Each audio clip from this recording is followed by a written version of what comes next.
And we are live. Ladies and gentlemen, welcome to another fantastic episode of The Left Wing. John and I are joined today by Bree and James. Bree, how are you doing today? Doing good. How are you doing, TJ? Doing all right. James? I'm glad to be here. Doing all right. Fantastic. John? I'm doing terrible. Just terrible day. It's awful. It's raining outside. God, terrible. That's all right. Enjoy the rain while we still have it, while we still have weather. Who knows how long that's going to be around. But all right. So we're going to start off today's show. Everyone's favorite topic. America's sweetheart, Candace Owens, is no longer employed by the Daily Wire. We don't know the specifics on why she's no longer employed. We don't know if she was fired or if she quit. They haven't released that information. I have my theories on which one it actually is. I'm curious to know what you guys' opinions of it are. But it almost certainly boils down to her very blatant and obvious anti-Semitism that she's been peddling the last, 2 or 3 years. And it is funny, it's darkly humorous, I'll put it that way, that Candace Owens' anti-Semitism started a long time ago. The first time I can think of her saying something that was just, indefensibly anti-Semitic is when she was talking about how Hitler wasn't such a bad guy, basically, that nationalism is actually a pretty good thing. Like if you talk about Adolf Hitler, for example, all he was trying to do was make Germany great. If he'd have just stayed, within the bounds of the fear. It was like Hitler's problem was that he was a globalist. Exactly.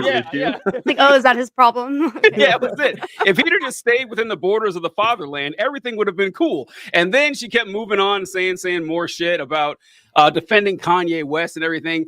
But lately, she's spoken out against Israel and their actions against Palestine. But we want to make this very clear. This is not because she loves Palestinians. It's because she hates Jewish people. And so any criticisms we have would be against the state of Israel and the actions of the government. Hers are against Jewish people. And that seemed to be where the line was drawn. Like criticizing Israel seemed to be where the Daily Wire kind of pulled the rug out from her. That's my opinion. But Bree, we'll go to you first. What are your thoughts on the unfortunate departure of Miss Owens from the Daily Wire?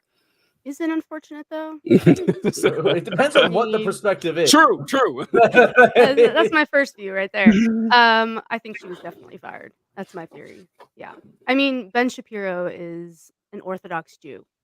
So he's co-founder of Daily Wire. She's sitting there making anti-Semitic comments. It's not really going to sit well with him.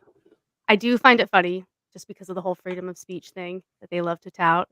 It's like freedom of speech sometimes, but it depends what it is.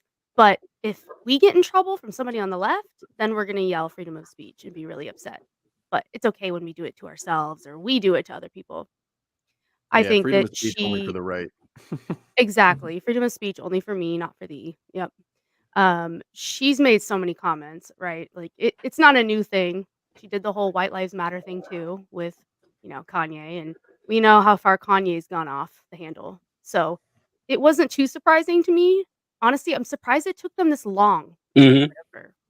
That's the part that makes me think it wasn't a firing, because they could, Ben Shapiro could have fired her for anti-Semitic remarks many, many, many times. And it's not like there was some big thing that she said recently that was particularly egregious.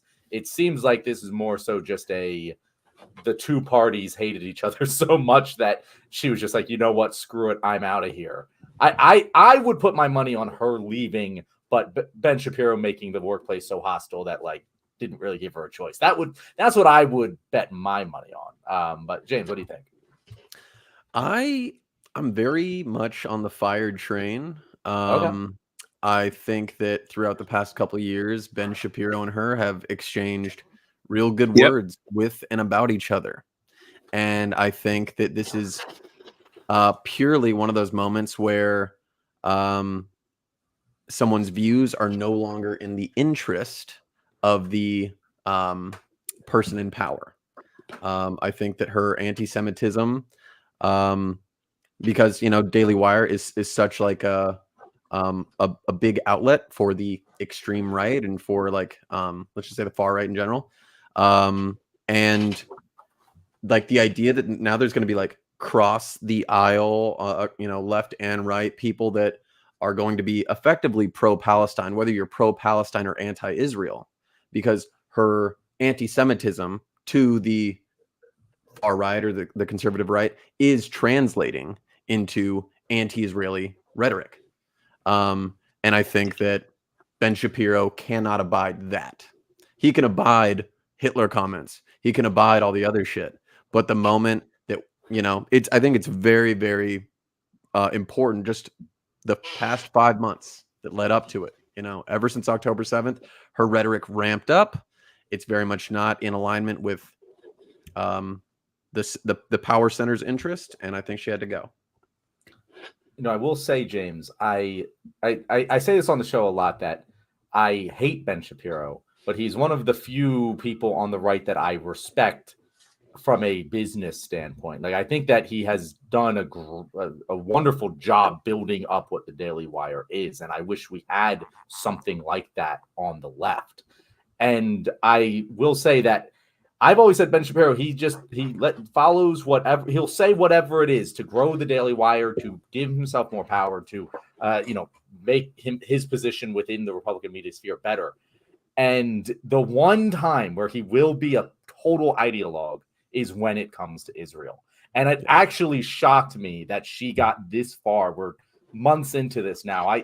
I thought, like, if you were to ask me that, I thought that she would be fired like October 8th.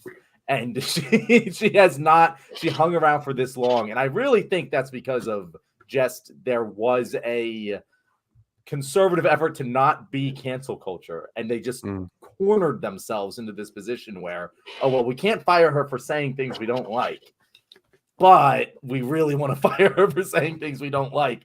And I think that's the only reason it's gone this long, because Candace Owens has just like been stubborn and not quit. Like that's why I think it was like she quit, because again, they could have fired her anytime. Why now? Well, if it wasn't like an immediate firing, I'm sure I would imagine, because I would imagine over the past few months, there's been lots of talks about her reining it in, needing to change her tone. And the thing is, I think we all can agree that Candace Owens doesn't believe anything that she's saying. Like, she's flip-flopped across the political aisle so many times that it's all what is convenient for her in her career interests and her moneyed interests, whatever. So I do wonder, like, what aspect of it, if it was like ego, like, oh, I won't do this because of like ego, like I've grown this thing that like I can't shift it. If she would have preferred to, but knows that she backed herself into a corner, being this particular type of ideologue, and that she couldn't switch course with any kind of ease, and not be seen as like false and disingenuous to her viewership. I don't know. I don't know about that, James. I'm thinking because well, no, she can be false and disingenuous, except for on a couple key issues. And this is one of them. You're correct. Candace Owens has, bounced around the ideological spectrum quite often. Most famously, like, she knows that racism against Black people is real. She filed a lawsuit, when she was in school and everything. I do think she actually is anti-Semitic, though. Like, I do. I think she believes that with every fiber of her being, because there was no one asking her to do that. Like, there's a lot of people asking her to be anti-Black, to be anti-women, to be anti-trans. There's a huge market for that. There is a market for the staunch anti-Semitism like that, but it's not nearly large enough for her to risk her career on that. But I do agree that she was fired, because where is she going to go? Like, she wouldn't leave that paycheck if she didn't have anything lined up, and she does not have anything lined up. It's not like the day she was fired, she announced, and now I'm working with this outlet, or I'm starting, CandaceOwens.com, and there's nothing really going with that. So I don't know. And it's like the anti-Semitism, because we mentioned in Plain Times before that, the like old school anti-Semitism, what she's by stuff that you haven't seen in a long time in the public discourse. Like, whenever she started, talking crazy, defending Kanye and everything, and James mentioned the spat she was having with Ben Shapiro on Twitter. John and I were talking about it yesterday, how she said two quotes in there that jumped out at me, where the first thing she said was, "You cannot serve God and money," which you can't. It was like, okay, that was definitely aimed at Ben Shapiro, and that's kind of an anti-Semitic trope. It was a quote from the Bible, so you're like, okay, maybe you can let that slide. And the very next quote, like towards Ben Shapiro, she wrote in all caps, "Christ is king." Like, okay, all right, we see what's going on here. Like, we know what's up. So I think she actually is anti-Semitic. Like, she burns so many calories trying to get into this that I have a hard time buying that. It's kind of a casual, thought process for her. What do you think, Bree? I mean, I'm with you. I think she's anti-Semitic. I think a lot of her other points are convenient. Yeah. As James said, they're convenient to who's watching her, who's paying attention. But I do think she's anti-Semitic. It makes you wonder what conversations her and Kanye have in private. Could you imagine? Because they're buddy, right? Like, it really makes you being wonder. a fly on the wall. Oh my God! Like, you see what they post publicly. So what do they say in private? Yeah, It's genuinely concerning. There is this weird. I'm gonna get canceled or something for saying what I'm about to say. So there's Kanye, there's Candace, and then there's like remarks from other notable like Black media personalities and celebrities. Like I remember in Jay-Z's The Story of OJ song. The Story of OJ. I talk about this all the time. He makes a comment. And so I'm trying to figure out what is this correlation or what is this component that is it just like the sort of like correlation isn't causation, but they like see a lot of like Jewish people in certain parts of like the media like apparatus, and then I'll just say this. I was just in this exercise for like 10 weeks with all these cops, and I was like talking to them about the realities of American policing. But so much of the statistical evidence that I would provide, I was like known as the stats guy, just flew in the face of their immediate experience. And that there was no amount of data or research that I could give these people to make them stop believing what they know to be real through their own personal experience. So I got to wonder, is there some aspect of personal experience which we could all pull apart, with just like sort of like a Marxist analysis or something about like the relationships here, that they are not getting because they have like some relationship, some personal experience with it. Like, what is it? I have no idea. I really don't. Anti-Semitism has always been very strange to me. It's been very, very odd, although it's got a long history in Western culture. But it's one of those baffling things to me that I read about medieval history and how, a lot of people like in Western Europe were suspicious of Jewish people. They had their own communities, their own enclaves, and Jewish people got involved in banking because they weren't subject to Christian usury laws. And that made a lot of people resent the Jewish population. Okay. They were forced to do that. They were forced to. Yeah. It's like I can track how people, developed these feelings. Today, I have no fucking clue. I have no idea. Not that it was justified back then. No, don't clip me on that. But it's like, today, for the life of me, I can't grasp why people still hold on to this animosity. I really don't get it. I also don't get it from. Sorry, go ahead, Bray. Oh, I was just gonna say, you still hear those comments about blood libels. They're gonna they're gonna drink the blood of our children, our Christian children. It's like that's hundreds of years old. Yes, and it's hundreds of years old. Was that Owens? I can't remember who said that. Was it? Okay, yeah. He liked a tweet. Yeah. Mm-hmm. It's weird even in Europe, I would maybe get it because I feel like the racists get hard for anti-Semitism over there way more than they do here, and it's like here I feel like the demand isn't there for like anti-Semitism. Like you have, if you're anti-Semitic in the American media landscape, you gotta be anti-Semitic to your core. That's not a front you're putting on. Like you have to believe that shit. But to answer James's question, I feel like it's an example of the mouse comic and how the famous quote from that where it was like, suffering doesn't make people good, it just makes people suffer. And it's like, I feel like that when you are part of an oppressed minority group and you are suffering because of it, you're looking for reasons why. And there's a lot of valid reasons why, but it's easier to get into the funnel and slide down the rabbit hole when you are looking for reasons why the system seems to be rigged against you. Oh, it's these people over there. Blame them. It's the same reason that, white rural people who are stuck in poverty are blaming immigrants for the Brooklyn, the bridge in Baltimore falling. Like, it doesn't have to make sense. They're just looking for someone to blame. And so I feel like that's one of the reasons why you particularly tend to see this a lot with Black alt-right people going, because they kind of lose a group to blame and have to replace it with something else. And an easy one is sitting right there that a lot of people are going to give them clicks. Well, and there's people on their side that agree. So Yeah. it's easy. It's easy to jump on that train. Yeah, Reminds me of I will add, that's an excellent point, John, because when you talk to people like Hoteps or, like hard right conservatives, they sound exactly like the alt-right. There's very little daylight between the two. And I remember I saw some posts a while ago where people were talking about how alt-right folks are, they're against interracial dating and marriage, and they have all these hard lines that they want to separate the races by, and people are mocking white supremacists for this. It's like, oh, well, how about black supremacists? Like, bro, that's what they say too. Like they say the exact same shit. It's a Venn diagram that covers the exact same group. And so I guess in that aspect, it does kind of make sense that they lump in the anti-Semitism, because that's what the white alt-right people do as well.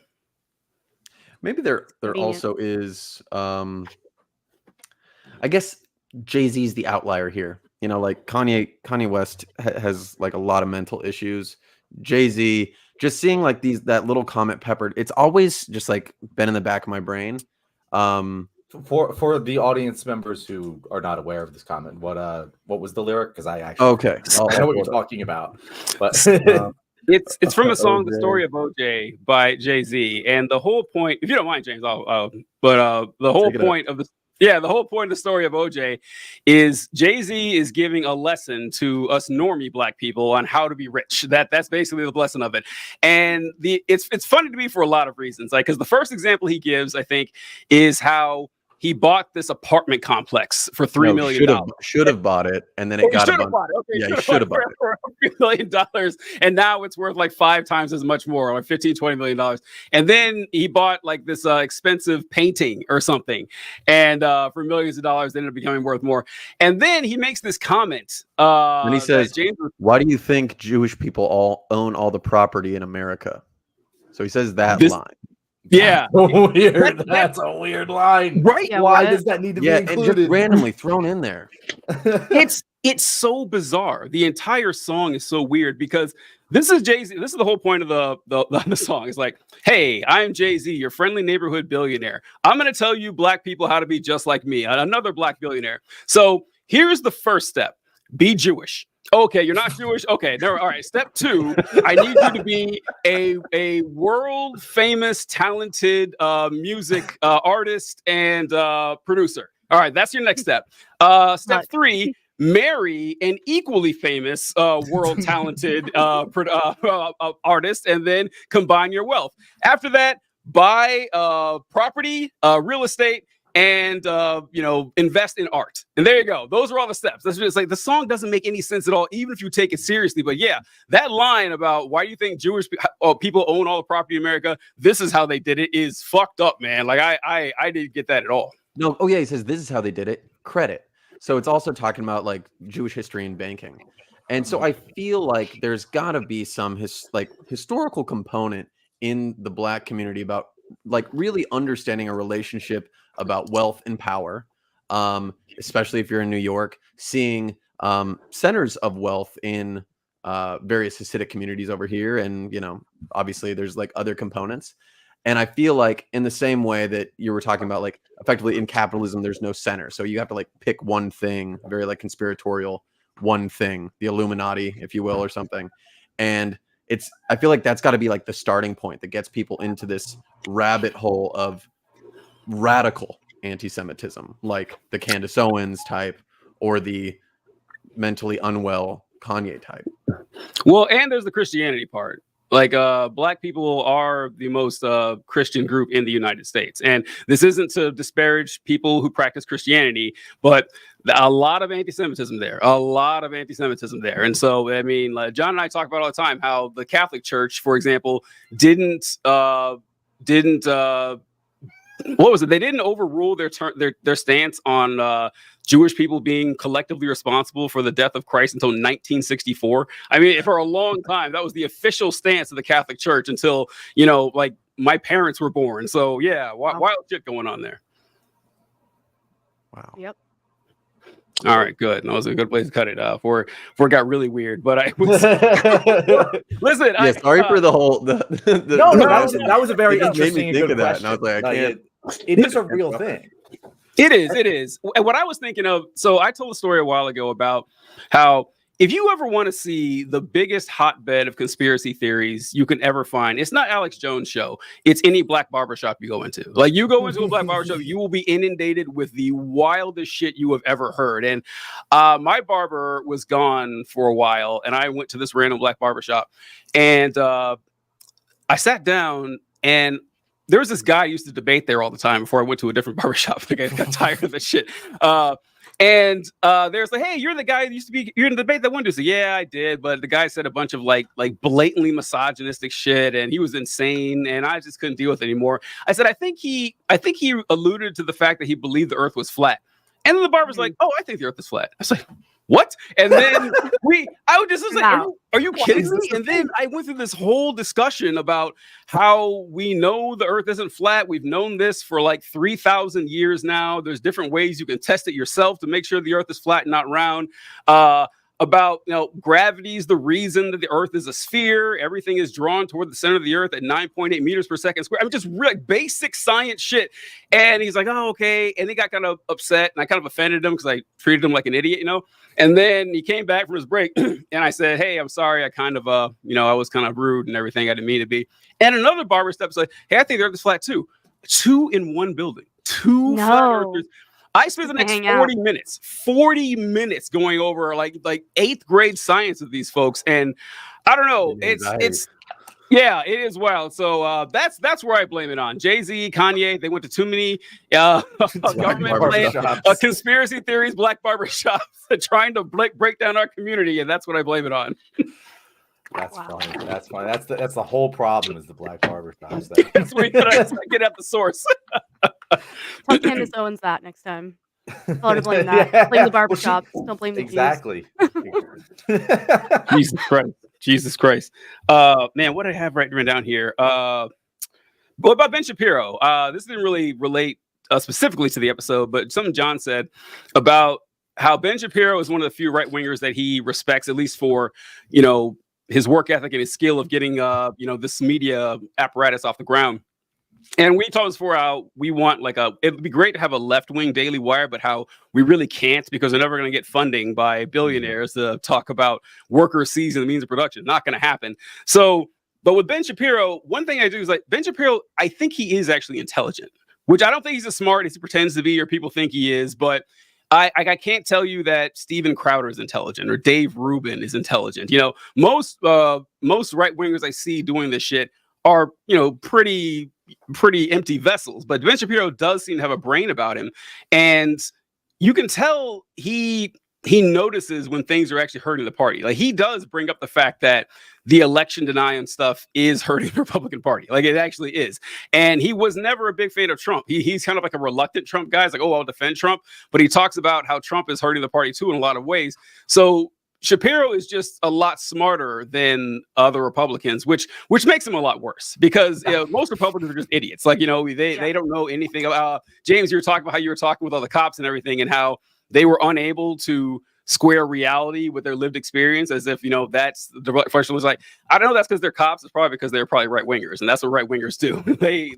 They're incapable of understanding data, but Ben Shapiro is. And so that just means he's evil. That just means he's a terrible human being. He's actually just, a malevolent spirit walking the face of the earth. And that's it's a lot worse if you ask me. And he's in love with his sister, Whoa. Say what? I haven't heard about that one. What about his sister? Is this another conspiracy?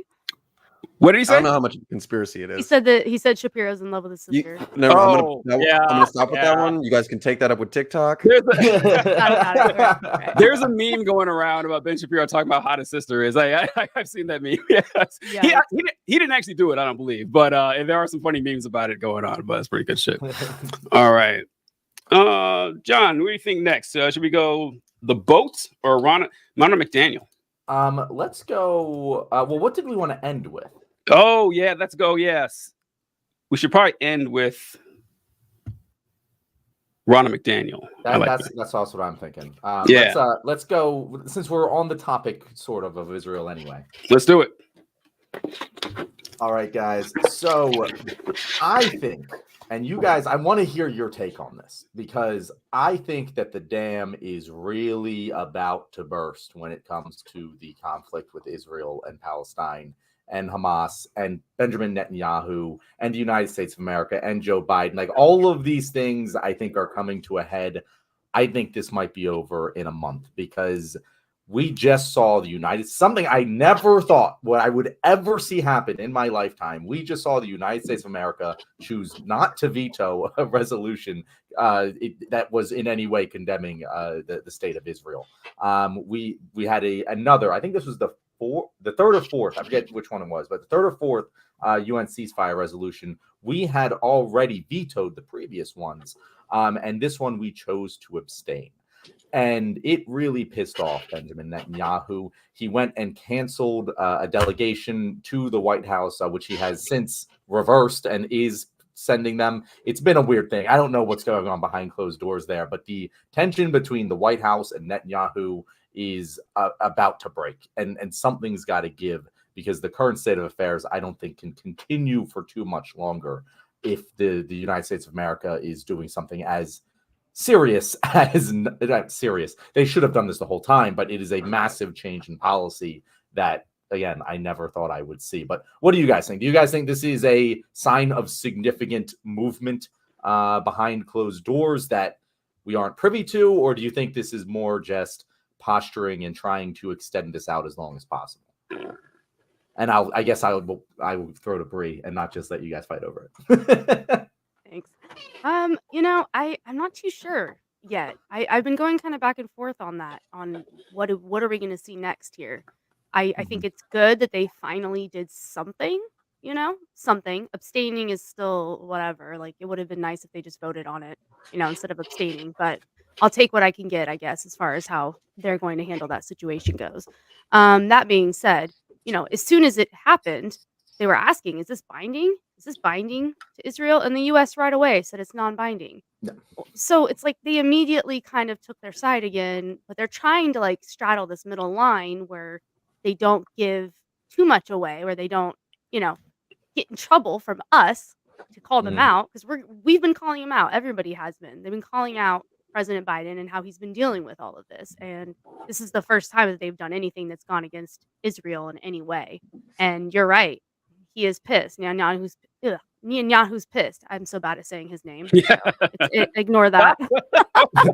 There we go. There we go. Perfect. That guy. Nice shirt. But China's UN ambassador, they blatantly came out and said, no, this is binding. So it's going to be interesting to see how it plays out. I'm not sure. I do think that, like TJ said, it's coming to a head. Like, something is going to burst. The dam's going to burst. People are getting angry. And what is it? 35,000 dead in Gaza now. Like, it's just out of control. They should have ceased fire a long time ago. And to blatantly say that they're not going to cease fire, despite the resolution, goes against the UN. They should be held accountable. What do you think, James? I guess like a lot of things. And I've been trying to figure this out since the beginning when we first started talking about ceasefires. Is like, what does enforcing a ceasefire really look like? And so I think that for the US to abstain, I think that there's a lot of like geopolitical things that they are trying to do, because Israel is a pariah state now. We've already been losing like a lot of our hegemonic position over the past few years with like BRICS and things like that. And like, PPP, China is basically better. They've already surpassed us in purchasing power parity, as like an economy goes. I'm so glad you said that, because I thought you meant, like, I first heard payroll protection plan and I was like, wait, what the fuck is he talking about? No, the PPP loans, how are they related? Yeah. Oh yeah. And they defaulted on all of them. And so I think that the US, there's this thinker, Origi, and he talks about hegemony comes from like moral dominance. Like you are the moral power in the world. And I think post World War, we were able to do that. We were able to like sustain that image, and vocally supporting a genocide really is like the last like little like column that's holding up any kind of hegemony that we might still hold. So I think that we kind of had to do it.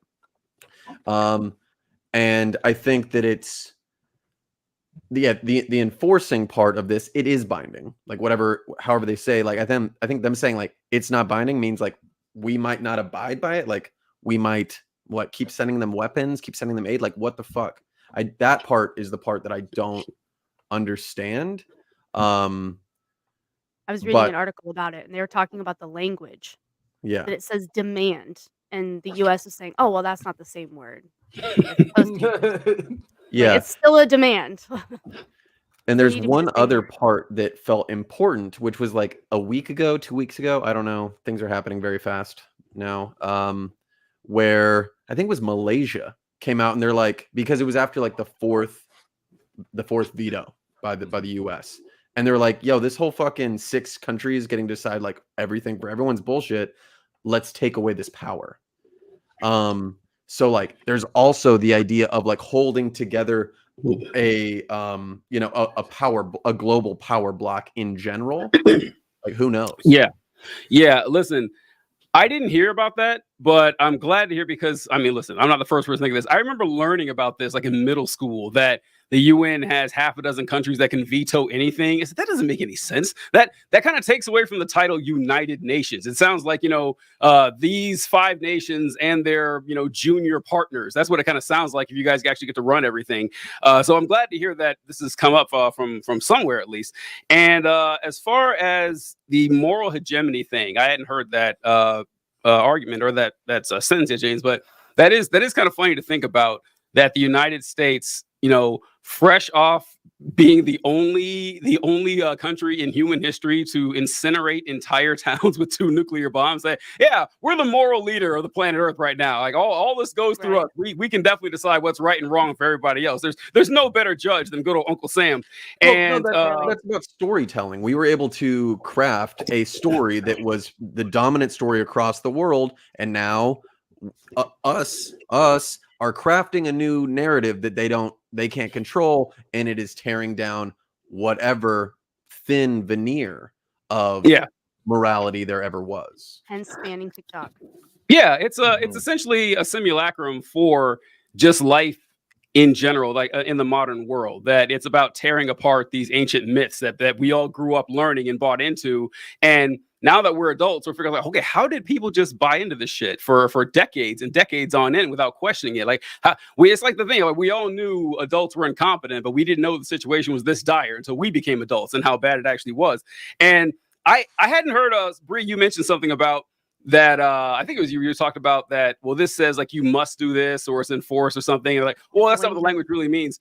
And that sounds absurd, but now that I think about it, if you're writing a UN resolution, you have to do it in every language, and languages are complex. And some words we don't have a word for, different, like Schadenfreude. Like we don't have a word in English for Schadenfreude. Like we actually have to use the German word. So I doubt that's what's going on here, but I can easily foresee that being an actual issue. And all right, listen. I don't think much of the United States, as much as people would imagine. But I got to tell you, abstaining, bitch move, coward shit right there. I think I would go up in the United States, but I didn't think them to be weak like that. If you're going to make a vote either in the positive or the negative. Like if I don't understand what you have to gain, but say, I'm going to sit this one out, because no one's happy with that. Nobody is happy with that. I guess we're moderately happy because it's better than a veto, but that kind of just proves that what John was saying, that the administration is actually really afraid of what's going on right now because it's hurting their image. So they're going to try to take the coward's move and straddle the fence, when that there is no fence straddling here. You can't be half a gangster on this. You have to go in or out on everything that's going on here. And lastly, second to last, the last is going to be pretty good, trust me. But the second to last thing is about the ceasefire. The ceasefire is for Ramadan, if I remember correctly, right? It's not a total ceasefire in this resolution. This is just for the holy month of Ramadan. I remember checking that before I got here. Am I correct on that? I did not actually read that I part. think TJ. they You could be right. Okay. Well, of course, I'll check on that. So here's the thing. I knew that the ceasefire was meaningless because the U.S. wasn't putting their teeth behind it, so I didn't even read the details because it didn't matter. You know, like it is a significant change in policy, but unless the U.S. is enforcing it, there's like, what is the UN going to do? And that's the crux of the whole, like, that. What you're talking about, James, is like exactly the problem here. Is that, like, if this becomes an international legal conflict, there's so much more danger to the United States than simply, like, Biden has an easy out. Like, it's an easy out of just like, hey, yeah, we tried to like work it from the inside, but Netanyahu's obviously a crazy person. He's a genocidal dictator, and he's got to go. And that's, Biden has to snap his fingers and do that. But the longer he plays this game in the middle, it's just like, it can blow up the whole thing, because now we have Malaysia saying the thing that everyone has been not saying, which is, yeah, no rational human being would ever agree to this separate, like, this structure of powers as being the right thing to do. It only exists because those in power have made it that way. And Exactly. we don't talk about it. That is the only two reasons that this continues the way it has been for the last 6 years. And it's going there because yesterday when the resolution passed or whatever, what did Israel do last night? They blew Rafah to shit. Mm-hmm. Like, either Biden's got to have balls. I mean, he doesn't. I don't even like talking about, like, I'm a policy wonk. Fuck Biden. But either, like, we're going to have to be very firm in the consequences of them continuing this, which we're not. Like, abstaining, the UN, we can now say that, like, we allowed a thing to pass, whatever. But they're continuing to bomb. Mm-hmm. They're not abiding by this. And they've said it vocally that they're not going to abide by this. Yeah. So is it, if we don't do it, we've abstained, are we going to, like, Switzerland during the World Wars kind of a situation, while, like, Europe tries to amass? No, we'll be involved. Yeah, like, what'd you say, Bree? I said we can wish we could abstain, but we'll always be involved because they can't stay out of it. Because if we stay out of it, like, that's the worst case scenario for U.S. hegemony, is to just throw our hands up and be isolationist. Like, we need to be controlling whatever the outcome is, or else we run the risk of China coming in and, you know, winning that moral favor and stopping the genocide. Like, that would be the worst case scenario, I feel like. Please, she. So I pulled up the article I was reading earlier, TJ, just to give you the exact language. So the resolution uses the word demands. It demands a ceasefire. It demands the release of the hostages. However, the word that they're supposed to use is decides. Demands sounds more enforceful than decides. It's true. It's true. They're demanding something. So that's the language that the U.S. is saying makes it non-binding to Israel.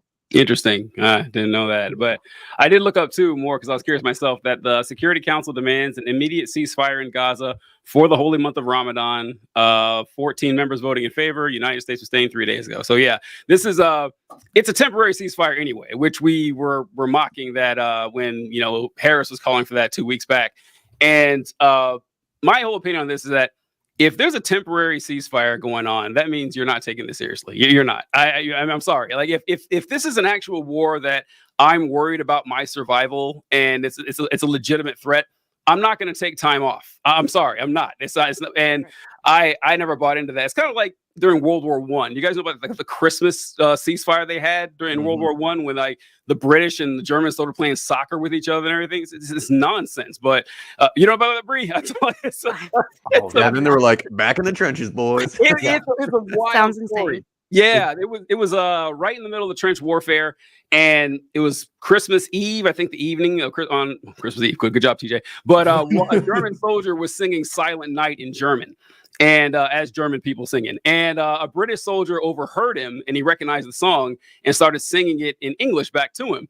And then the German soldier wandered out into no man's land and was kind of waving, whatever. And then the British soldier came out too, and they exchanged, like, cigarettes and candy and stuff. And then other soldiers started flooding no man's land, and they were playing cards and playing soccer and everything. And they did this the entire evening, and until the commanders found out about it and called around and everything and got everyone back into the trenches, and they started blowing each other's heads off the next day. It just kind of speaks to the absurdity of war, but specifically World War I, which is one of the more absurd wars that's ever existed, and the loss of millions and millions of lives. But I wanted to end on this addressing James and his apparent mission to get the show canceled by not only the topic you brought up last segment, but holding up the shirt with this one. One for every segment. I can't wait to see what the other two are. Hats off to this guy. They're ready. One last thing I wanted to end on, TJ, because my favorite part of this entire thing was the following quote from, and of course there it goes. So this is from Kirby, right? And John Kirby says the U.S. was perplexed by Netanyahu's response, noting that the resolution was non-binding, and arguing that in addition to being consistent in U.S. policy, that the U.S. gets to decide what our policy is. They're saying that it does not have key language that we think is essential, but it does fairly reflect our view that a ceasefire and the release of hostages come together, and our vote does not, I repeat, does not represent a shift in our policy. And I'm like, what are you talking about? It does not represent a shift in your policy. That's the most absurd thing I've ever heard. It's literally a different vote. Like it's the most, and Biden has gaslit us a lot. And I rarely say this, but I agree with Netanyahu here. That was fucked up. Like I'm clipping you there. I'm clipping that. Yeah, right there. I agree with Netanyahu. John Cooper agrees with Netanyahu. John Kirby's a dick. That was good stuff. Bree, I was afraid that they had got to you. I thought that James's plan to picking us off one by one. They mixed up our addresses. No. His next shirt is just Bree. That would be hilarious. It's got little caricatures of me, Bree, and John. Bree's got an X through already. Get out of here. Bree Savage didn't commit suicide. Just more headphone issues. It's fine. Apparently, if I leave and come back, the issue just fixes itself. So that's good stuff. That is good stuff. Yeah, it's so weird with the whole. We've been talking for months now, as I'm sure everyone has. Is like, even if with James mentioned that you're not like a huge policy wonk and you don't give a shit about how the Biden campaign goes. Just from a self-preservation standpoint, you think the Biden campaign would have handled this a lot better. It's just they've had plenty of time to do this, and they aren't idiots. They know what's going on. They see the fact that every time Biden or Harris go to give a speech, they have people chanting ceasefire now, and then all their folks chanting what do they say? They say for, but what do they say? I can't remember, but it's something with the word genocide in it. And then they respond with 4 more years. And it's like, that's a bad look. It just sounds awful. So for the life of me, I'm amazed it's taking them this long. Even if you don't even look at the moral aspect of it, but just looking at the political aspect of it, it's a horrible miscalculation. I think they've been planning to lose this election the whole time.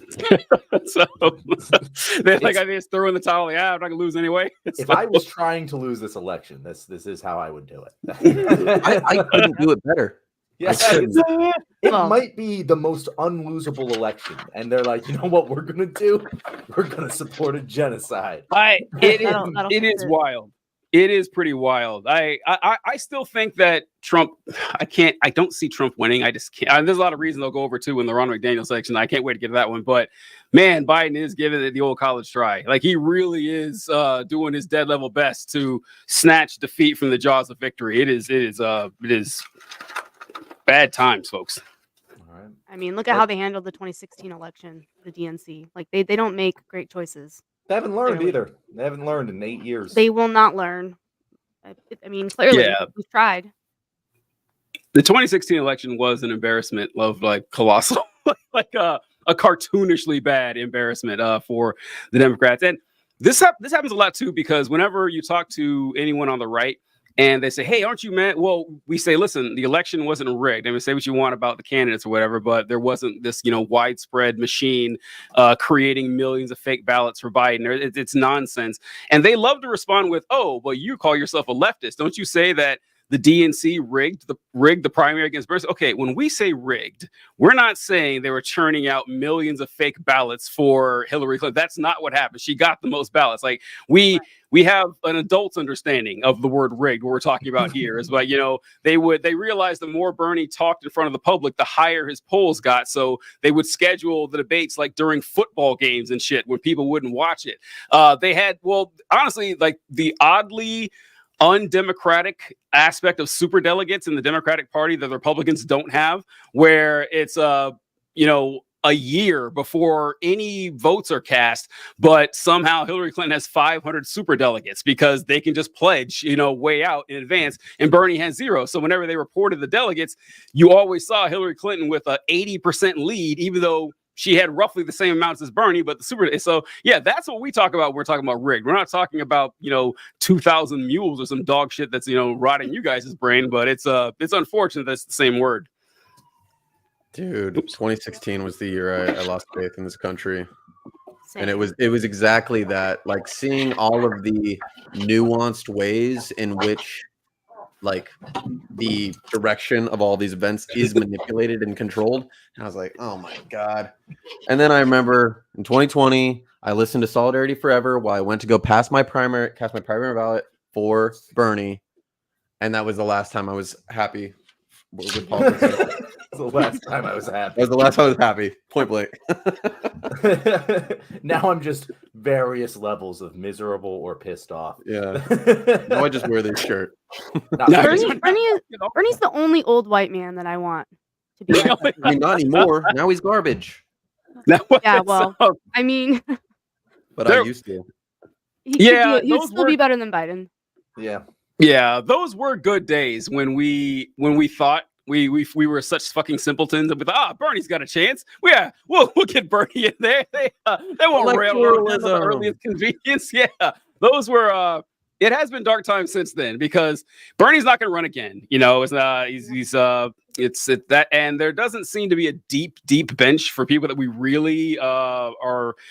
Even if we find someone that we like again, I mean, maybe it was a good lesson to learn too, to not put your hope in a person. Like maybe that was which we should have known, but that everyone is like what James mentioned with the Sanders, that everyone will eventually let you down, and so not to find yourself a hero to rally around, but the community and the population is what we should, and values. And maybe it's a hard lesson to learn, but it's good we learned it when we did, I think. I'm curious to hear your guys' thoughts on this dumb idea, which is there's an issue on the left that I'm sure we all know, left unity. There is none. We're all mad at each other and we all hate each other, and none of us want to go into any of the existing groups. So we're like, we're going to make our own group. But we all agree on like a lot of policies, on almost every level of the left.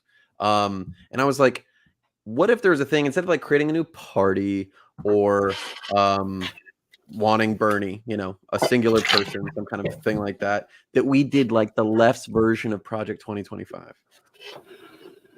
You get like a series of policies that sort of like there was like that Medicare for all thing that happened like 4 or 5 years ago or whatever, and they had like people on the right, people on the left. This is not for the right. This is only for the left.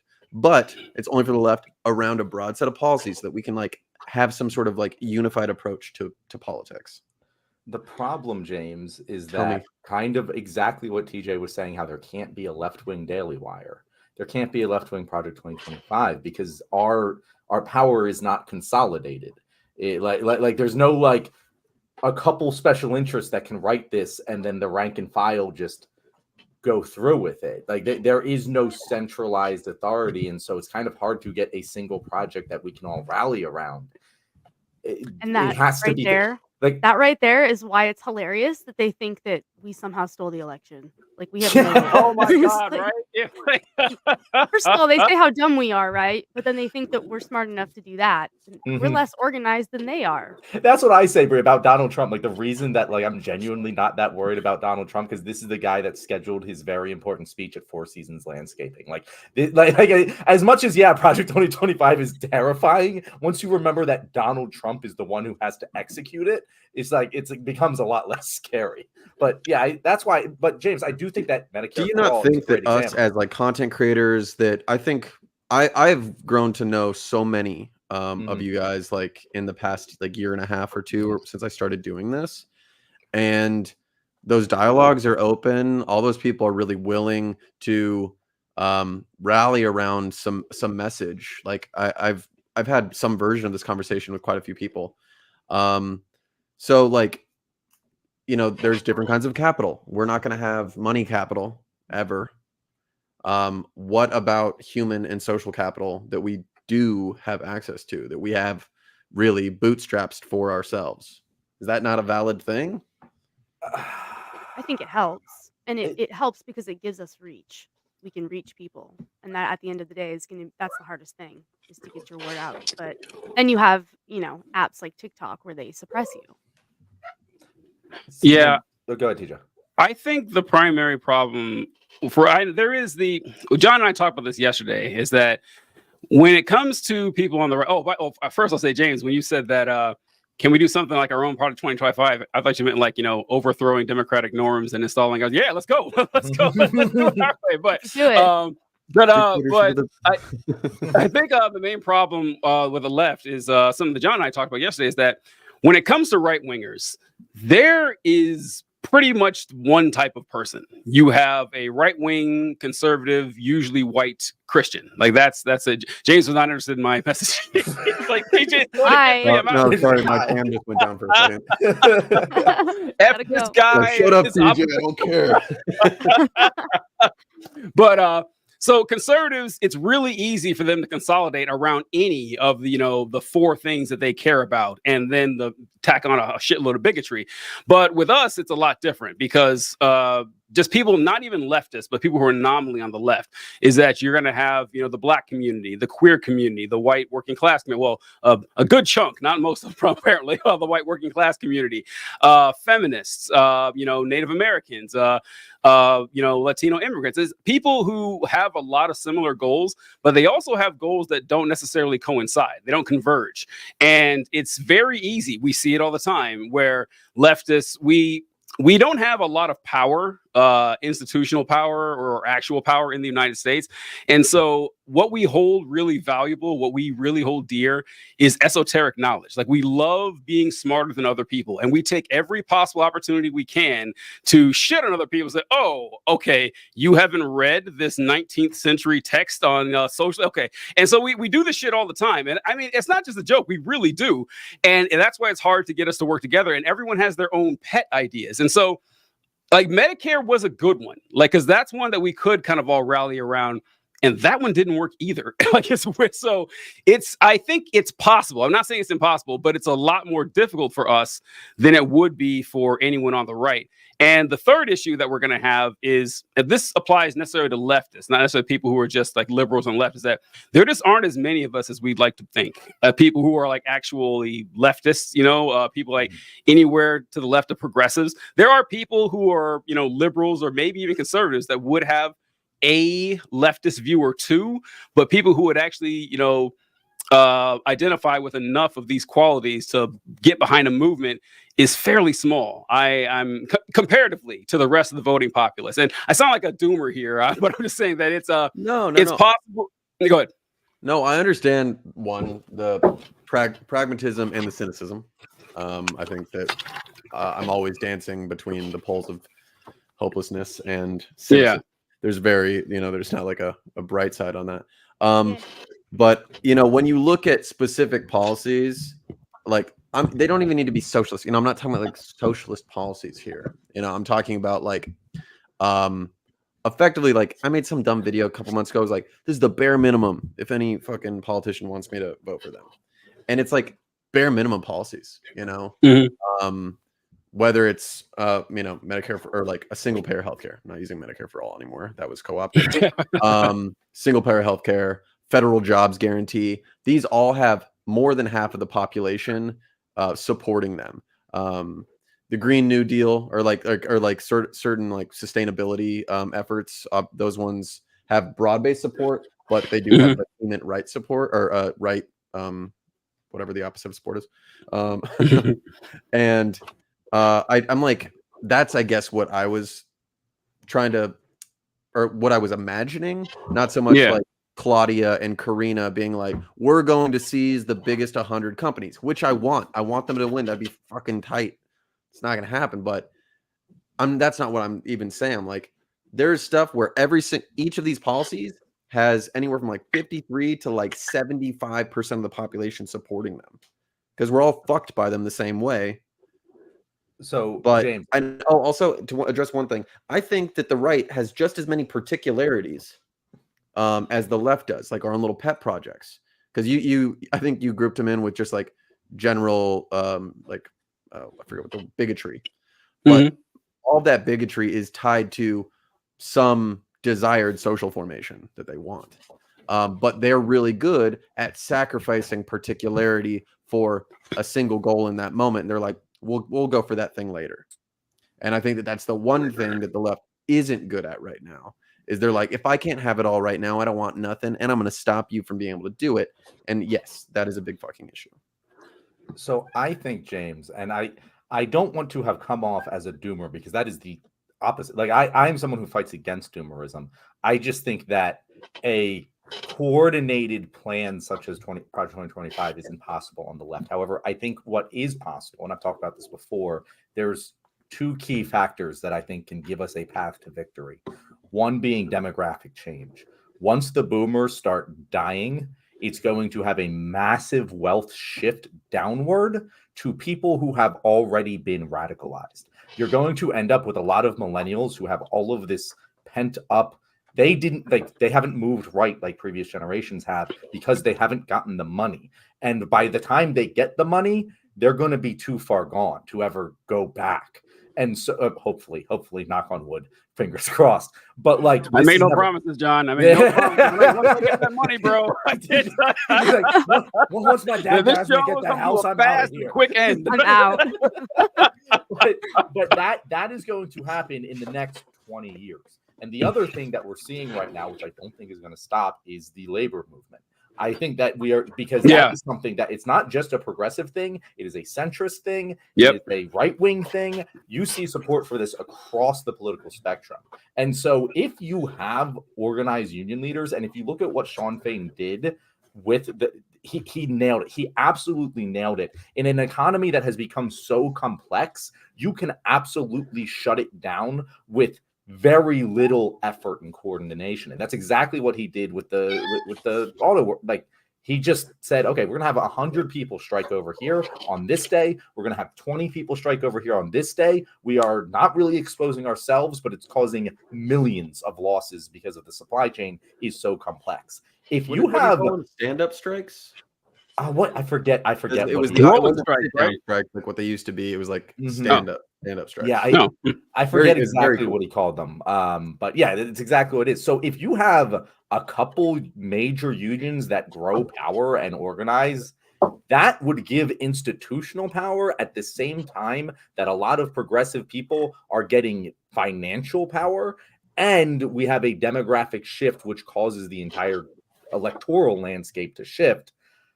That is when the iron is going to be hot to strike, and when we can accomplish massive policy change. I think, like Medicare for all, like legal.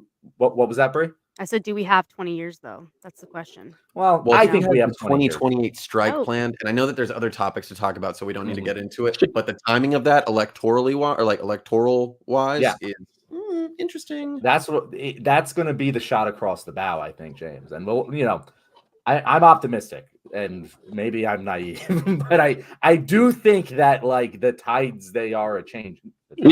I think Sean Fain is going to be a pretty important figure for the United States, policy in the next coming years, because he did a great job. And like he had a plan that made sense. It wasn't just wildcat shit all over the place. Yeah. He actually had a structure in place. And I know this goes completely counter against what we started this conversation with, but another thing that would be great, I hate to say it, I really hate to say it, is a charismatic person to get behind. I mean, we talk about so much that this is how what it is. I knew you were about to hit it. It's true, though. It's true. It's so shitty. And like It's like we joke about how elections, this is something I say all the time, elections are popularity contests. Exactly what they are. I mean, people will vote for people who they like, people who have good vibes. Like, how often, this happens to you guys, me and John have talked all the time. I'm sure Bree and James, you guys run across this, where you're talking to someone who's like a moderate or a conservative. They're like, yeah, actually what you say makes a lot of sense. And like, they like you, or they would vote for you, but leftist policies are not big fans. I was like, okay, that doesn't make any goddamn sense at all. Why would you support someone like me when I would be against? But people aren't as bright as, or they don't think as critically as, we would perhaps like them to. But it's an unfortunate reality of the human nature, but it would be great if there was someone who could champion these causes that people just vibed with. I wish Jon Stewart would run. We brought that many times. We brought that up many times. Jon Stewart would be, I mean, look, he's not nearly left as we are, but he'd be a great vehicle to get something through, because he would win. For some bare minimum stuff, yes, he would. Yeah, he would do the bare minimum. Yeah, if that's Project 2028 right there. The ticket is Sean Fain organizes the strikes in 2028, and Jon Stewart runs for president, and that's our Project 2025, James. We answered the question. Welcome to the left wing. Thank you for being here. I love it. That's a segment. This always happens. We always get like a fifth or sixth segment out of random questions or comments and shit. Before we move on to the next topic, though, now would be an excellent time to do the plug. Cool. So as we said earlier, I'm just gonna start it off. And then I'll throw to Bree, and then Bree, you throw it to James, and just say, this is where you can find me, whatever you want to say, 30-second spiel, and then throw, and then TJ will finish it off. Sounds good. All right. Are you going? Yes. Had to take a millennial pause there. All right, guys, thank you so much for making it to the end of this episode. And this is a special one, because this week is when we unveiled Project 2028. So if you're into that, make sure you leave a comment, like this, subscribe, because I think I'm going to have to talk with James after this and organize this. But before we do that, let's definitely introduce you guys to our amazing guests this week. Bree, I'll let you go first. Tell our audience where they can find you. Hey, everyone. Thanks for having me, John and TJ. I appreciate it. You can find me on TikTok. I'm also on Instagram, and I'm trying to start a YouTube channel, so I'll get there eventually, but I'm mostly on TikTok right now. My username is @thesavagetruth, and come follow me. James, where can everyone find you? Hey, everybody. It has been an absolute pleasure talking to you guys. You guys can find me on TikTok, Instagram, or the old www. That'll be Comrade Workwear, pretty much anywhere. I like it. Thanks a lot, folks. Well, my name's TJ. You can find me in St. Louis, where the gunplay ring all day. Some got jobs and some sell yay. Others just smoke and fuck all day. So appreciate you watching, guys. Tune in next time. All right, let's go. I've never heard that before. What was that? It's a Nelly song. Oh, I thought that was a thing you did every time. I was no. Oh my god. I always thought the same thing. I'm like, is that what he does? Okay. This guy. No. I can't hide my facial expressions. I was like, shit is corny as fuck. Like, okay. That's funny. we just make these up extemporaneously every single time. Yeah. Just roll with it. They aren't all home runs, folks. Okay, no. They aren't. Fine. You tried. James, I wanted to ask: were you an influencer and then you got into the t-shirts and stuff, or did you do the t-shirts and stuff and that made you an influencer? Contemporaneous. Okay. Yeah, it was like 2 years ago, and there's a bar. Is anyone here in Brooklyn? No, I'm in Philly. I've been to Brooklyn. Got it. Oh, yeah. So in Crown Heights, there's a bar that I really like, and I designed a tee for them because they have like really cool merch. And I was like, I'm gonna design a fucking sick tee for this guy. I'm gonna send it to the owner because I knew the owner, and I did. And he's like, oh yeah, no thanks. And I was like, oh, okay. Well, I'm just gonna make one for myself then. And he goes, don't do that. And I was like, okay. He's like, we don't want people getting in the habit of making their own merch. I was like, I've bought everything you've ever made. So then my girlfriend was like, I think you should do this. And so I made a couple random teas, and people like kind of fucked with them. And then I realized that it could just be like an outlet for, because I went to school for design and originally for fashion before I became radicalized. And so like October 2022, that's when I started making content, but it was all centered around building an audience with the t-shirt thing. But it's only been in the past few months that I've actually felt comfortable like marketing the merchandise component, because it always felt like really inauthentic and kind of like what's the word they talk about people that are Imposter syndrome. Poser. No, where you're like A making sellout? a grift. Like I Yeah, didn't want to come off as a grift. grifter. There you go. No, I love hearing how people get to doing this, because it's an insane thing that we do. It is you have to be a little weird to do this. So I always love hearing how people got here. Bree, how about you? For me, after Roe was overturned, being in Indiana in a red state and knowing that they were immediately going to make an anti-abortion law, I just decided I can't just sit by and do nothing. I have so much to say, and I feel like, other people are talking, so why not me? So that was how I started. Did pretty good. So I started in like July of 2022. Did pretty good, gained a pretty good following, but then I had a whole stalker issue where someone was like stalking me and threatening my life and took my account down, and I've pretty much never been able to recover since then. So yeah, kind of trying. That's why I went from Savage Leftist to the Savage Truth. I'm trying to kind of do like a little bit of a rebrand and trying to expand past TikTok, since TikTok likes to suppress voices. Yeah, that's But I enjoy it. I always say that, like, I'm crazy for doing this, but I feel like women are extra crazy because it doesn't matter how large the creator is, like every single female creator that I've talked to, like they've had some terrible issue with some, and like I have my fucking dickhead haters that like, but it never gets like dangerous for me, and it's like each one of them is like, oh yeah, no, we had multiple stalkers, we had whatever, and so yeah. Also, funny enough, my stalker was a woman. I was gonna say. Wow. Yeah, so Brie, I forgot you were in Indiana. That's true. I forgot we're both in Indiana. Like, we don't live that far from each other. Like, I know. But I forgot that you were in Indiana. But also, I forgot about Brie's situation. She had like I don't know how much you want to talk about on the show, Brie, but okay, but she had a wild stalker. Like the stalker was like on Dr. Phil or some shit. I mean, it was insane. Like, I remember that. Wait, who was Sassy it? Brie? Shannon. Oh my gosh, if she somehow heard that I said her name on this, she would come back and try to murder me. I'm not even kidding. Yeah, she's like the boogeyman. DM me. Yeah, because I had like I've never blocked anyone until this person, and like it was oddly a woman that, like, it's usually men who are like Sassy Shannon. It'd be hilarious with the same person. No, it was no. I was wondering. I was like, because I know Kiki has also had problems with this woman. So, but yeah, a lot of people have had problems with Sassy Shannon. So, it is essentially, I can try to give like a not too long of a version, because this went on for a year and a half. I was doing man, like she could come back at any moment. That's how I see it. Like, I just avoid on TikTok. Let's put it this way. She has created somewhere between 25 to 50 accounts to harass me that I've had to block. Yeah. Wow. Ones Jesus where I've Christ. been able to figure out it's her because her son and I became friends throughout all this. And he would like tell me all of her, about my mom. her troll accounts.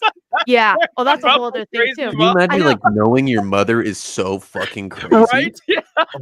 Yeah. And he's gay and he's a liberal, and she is like hardcore MAGA. Christ. Funny enough though, so after dealing with her for like 6 or 7 months, she went away for a little while, and then she pops back in and she started doing the thing and pulling my account down and going crazy. And coincidentally, I go to her videos and she's like, I'm going to be on Dr. Phil on Monday, blah, blah, blah. She's like talking it up like it's a good thing. Like, I don't know if it's a good thing that you're on Dr. Phil, but okay. Not a resume enhancer, that is not. If you want to watch her episode, it aired on either March 5th or March 6th of last year, 2023. It's a good one. She was on Dr. Phil for online bullying, for TikTok bullying. So coincidentally, here she is bragging about going on Dr. Phil, and I'm like, that's what she's doing to me. This is literally it. So I recorded the entire episode of Dr. Phil, and I broke it down clip by clip and like posted it and talked about how I was experiencing similar things with her. That really angered her because that went viral. And she's like, everybody on the internet hates me now. It's like, well, why did you go on the Good. Dr. Phil? Yeah.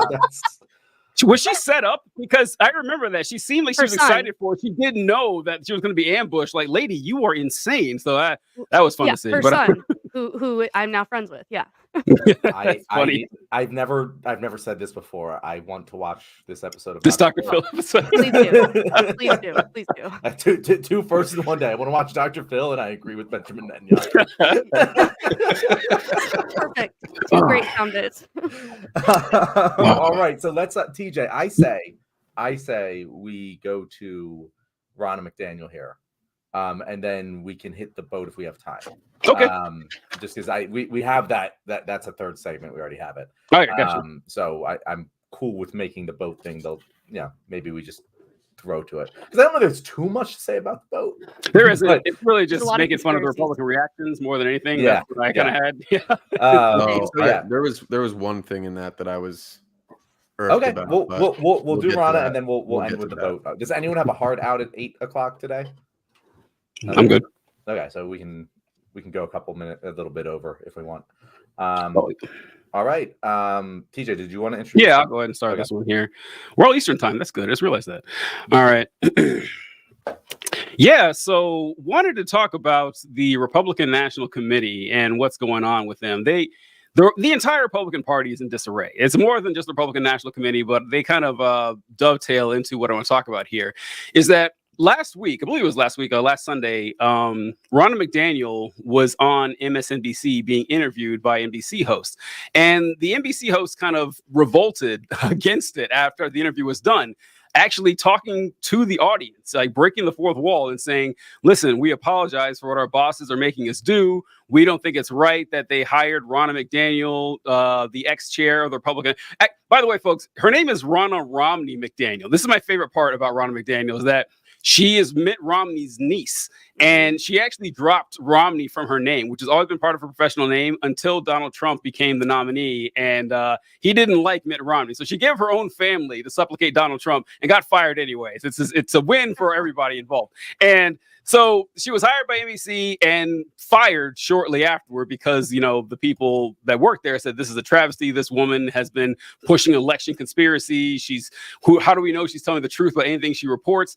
And I wanted to talk about, first off, why McDaniel was fired. And she was fired because Trump didn't like her. Like, there was a fight between her and Charlie Kirk, that paragon of excellence in American politics. And she criticized Charlie Kirk for being too racist, which is hilarious to come from a Republican.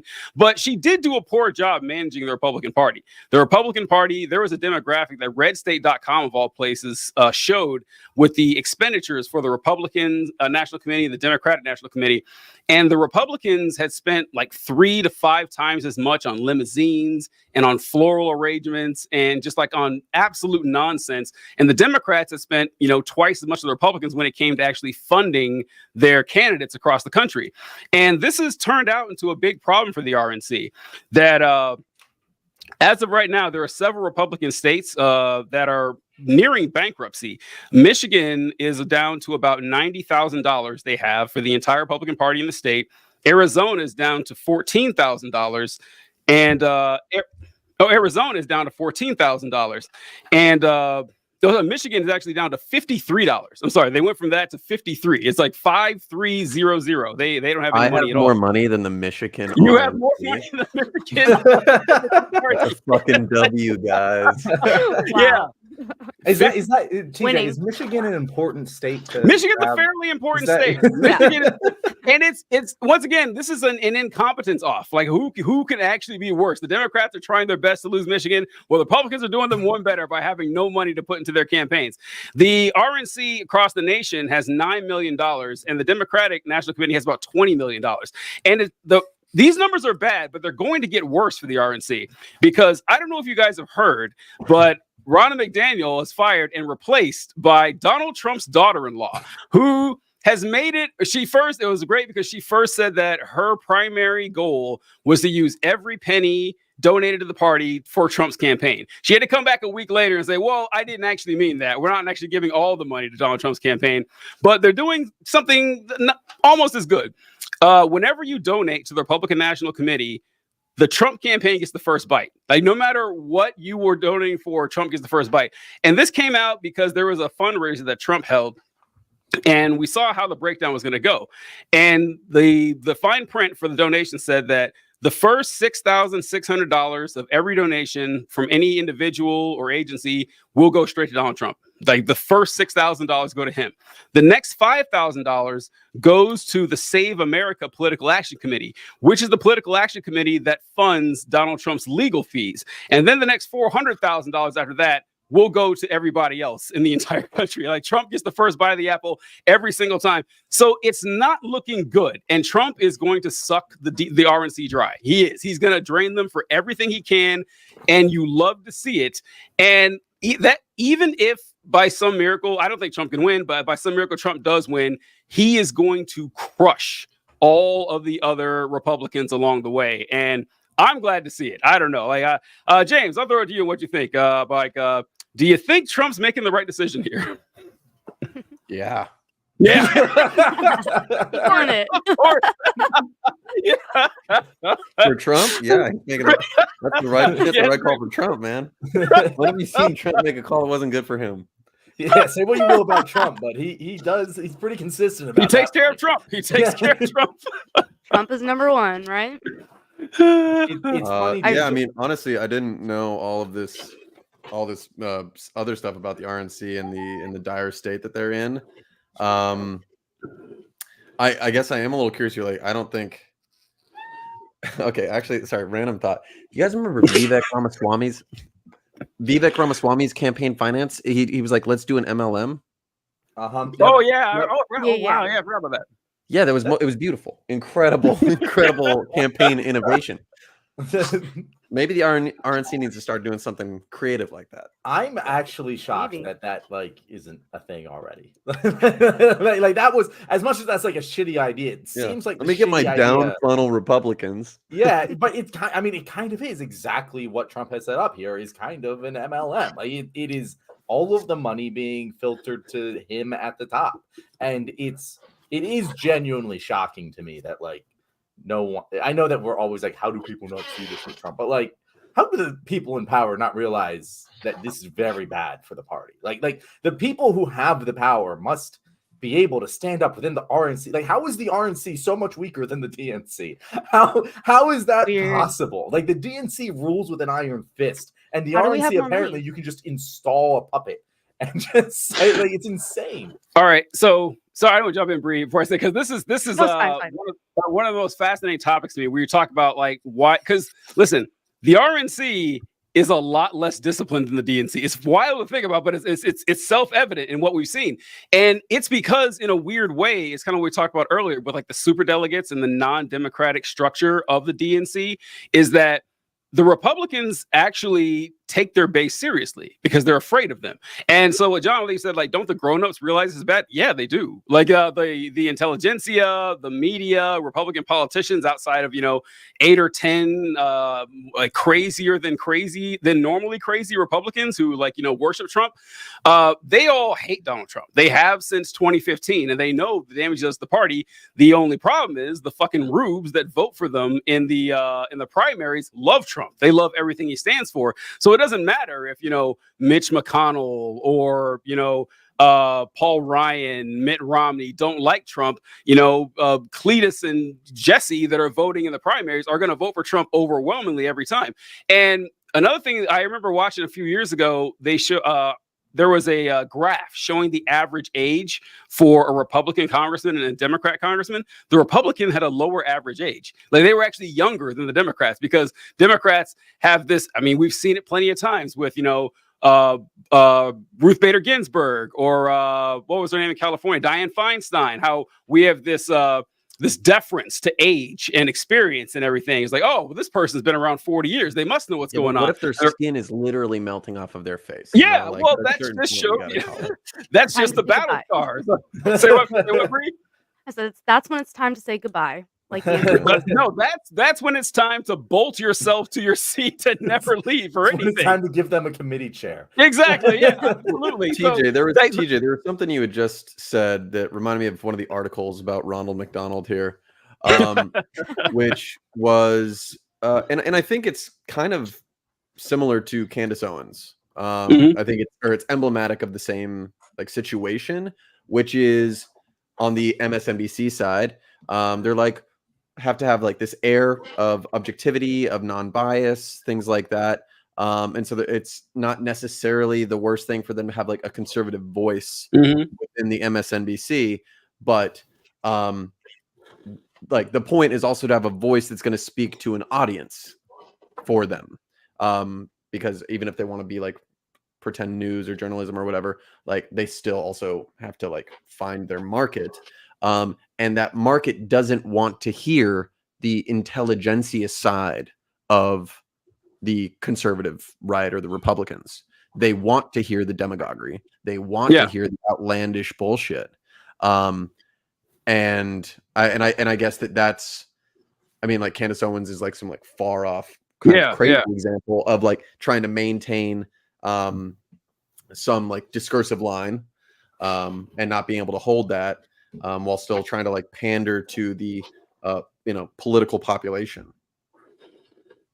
I think the difference between the RNC and the DNC can also be boiled down to the liberal love for institutions and the conservative hatred of some institutions. Like in general, conservatives, they at least like the aesthetic of rebellion, of that's why they're always like, oh, I can't believe Rage Against the Machine went woke. They never listen to the lyrics, but they like the aesthetic. But that does appeal to the MAGA red-blooded conservative nature, whereas the epitome of like a DNC person is I don't know, the dean of a university that has to have everything bureaucratic, has to have everything go through the processes, whether or not it makes sense or not. And so that also is what has played out, kind of what you're saying in the media sphere with what Rana was bringing to MSNBC.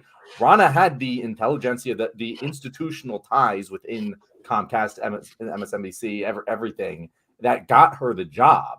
But the funny thing that happened is that the inmates finally started running the asylum at NBC, and you've had this growing wellspring of the liberal journalists, I will say, gaining more power. Like it used to be that they just did whatever the hell their bosses told them, but now with social media, they have their own brand power and influence and can speak out against these things. And when you combine the love for institutions from the liberals at NBC and the talking heads, the number one thing they absolutely hate is January 6th. Like if you talk to hard, staunch liberals who do know what's going on, they hate January 6th more than, I swear to God, anything in the world. Like if you gave them the choice between making January 6th not have happened and having universal health care, well, gosh darn it, they're going to make January 6th not have happened. Like that is how much they hate that. And so hiring Rana was just like, well, screw you, we're going to speak out. And it speaks to the divide across all levels of this, between the split between the elites and the normals, kind of on both sides of the aisle. And it's interesting how it has played out in both ways. Bree, what were your, this is funny because like when I was researching this, I was way more focused on the MSNBC angle, and TJ, I think you were more focused on the RNC angle. We kind of just like gave this to you guys. So Bree, when we told you we're talking about Ronna McDaniels, what was your like first thought when you were looking into this topic?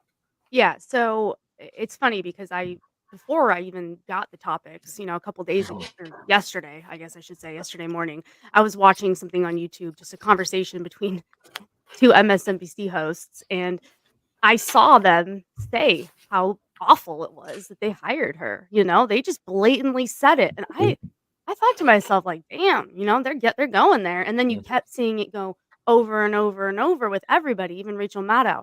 So I found that very interesting. So actually, when I started doing the research here, I kind of went more the RNC way, just because I had already seen those videos. I do think that, what you were talking about with the way things are kind of shifting in the news is very interesting. That they are kind of ignoring the editors and the people that are in charge right now, and they spoke out and they got what they wanted, which I found very interesting. They got what they wanted in just Fast. a haymaker, single shot blow. It was a domination. There was no Yeah. conflict here. They just won instantly. Oh, well, and apparently that's what I was impressed most. Yeah. by. Well, apparently she's going to sue them. Did you hear that? That she's going Yeah. to sue She's looking into legal No, I recourse. didn't know yeah. that. I'm just gonna call her the eye hire if she sues them.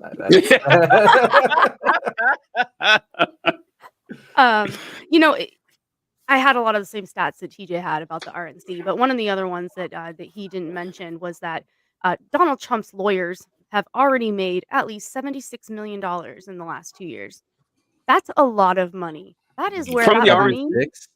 No, not from the RNC, just in general. Oh. So if you think about his legal fees now moving forward, that money's going to Damn. him. And that is really, really going to bankrupt them. I mean, what'd you say, $53 in Michigan? 53. I can't look at $53. That's insane. That's totally insane. I read the order that it goes in, and you kind of touched on it. It goes to Trump 47 committee, which is his campaign funds. They can only accept a certain amount. Then it goes to the Save America PAC, which is, I guess it's a leadership PAC. So it's barred from spending directly on his campaign. But 89% of the money that went to the Save America PAC went towards his legal expenses, and 80 in 2023. And so far, they've spent $8.5 million this year alone. That's That- crazy. Wow. It's not even April yet. Say what? I said it's not even April yet. I know. This is just, and this is what, so what I mentioned earlier about how don't they realize how bad this is for them? What's funny to me is that I haven't tested this, but I encourage everyone to try. I am as soon as I can, is to talk to a Trump supporter and tell them, hey, do you know that, the first, $10,000 of every donation, so if the donation is under 10K, it's pretty much all going to Donald Trump, just to pay his legal fees and fund his campaign and not to any of the other Republicans.